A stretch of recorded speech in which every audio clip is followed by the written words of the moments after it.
Okay, and now we're going to talk with another core member, a founding member, Jackson Potter. How are you tonight? Very good. How are you doing? I'm good. What would you like to know? Well, why don't you tell us a little bit about your role in CORE and the CTU? I worked with a number of union dissidents who have been impacted by school closings to build this caucus. Initially, I was a delegate over at Englewood High School that was slated for closing in 2005. Duncan called it a culture of failure.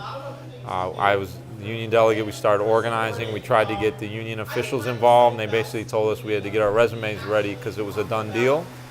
And so we really were interested in imbuing our union with a fight back, with mobilizing our members, utilizing all 30,000 people that have different communities and connections with thousands of families, and fighting for the schools our Chicago students deserve. So, years later, here we are. Great. What do you think the most important accomplishment of the CORE leadership has been? I think showing the world and the country and our city that when you fight, you can win. That all of these attacks, all of these prescriptions for austerity are not just a done deal, that it's not a fait accompli, that we can fight back and go toe-to-toe with the most powerful politicians and forces and corporations in the world and come out on top. And just seeing that working people, when they come together with our natural allies, parents, community, it makes a huge difference in the ultimate outcomes of reality in the lives that we live. Most likely, a lot of schools are going to be closed, right? So how is CORE going to explain that? The fact that despite a lot of effort and a lot of struggle, they're still going to lose a lot of schools.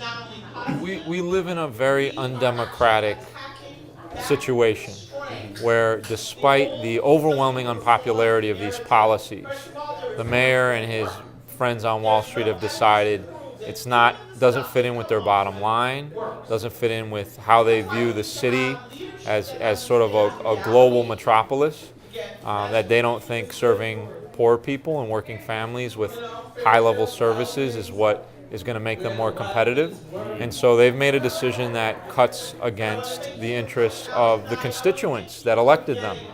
And so I think they've made a calculation that the most vulnerable, at-risk populations who have the most to lose are going to lose the most. And they figure, like Bloomberg in New York, they can still win elections even with the majority of parents in the public schools voting against them. Okay, so I think the way we explain it is that these forces are very powerful and dug in and unwilling to shift their position just because there's an emerging pole of opposition, and that we have a lot more work to do before we can sufficiently contest their version of where we're headed.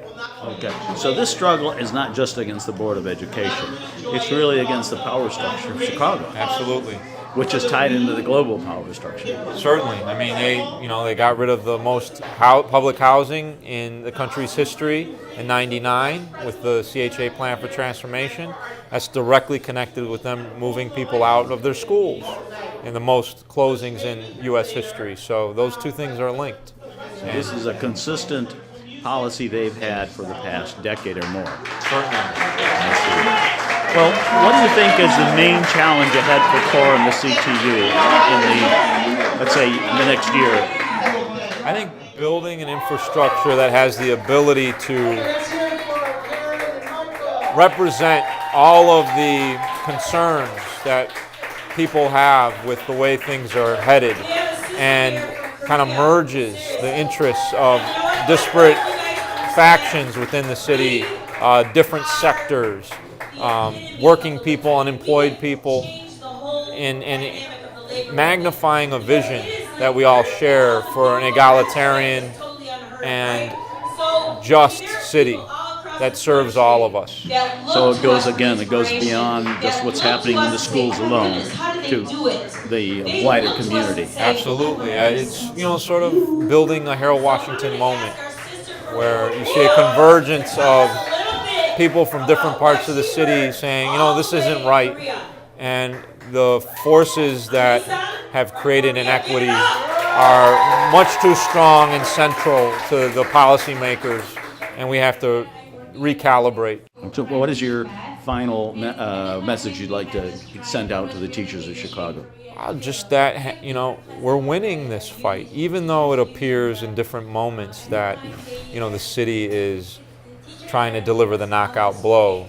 This is a huge battle, and if we're dug in and committed and united, we have a great chance. Great. Well, thanks a lot. Thank you.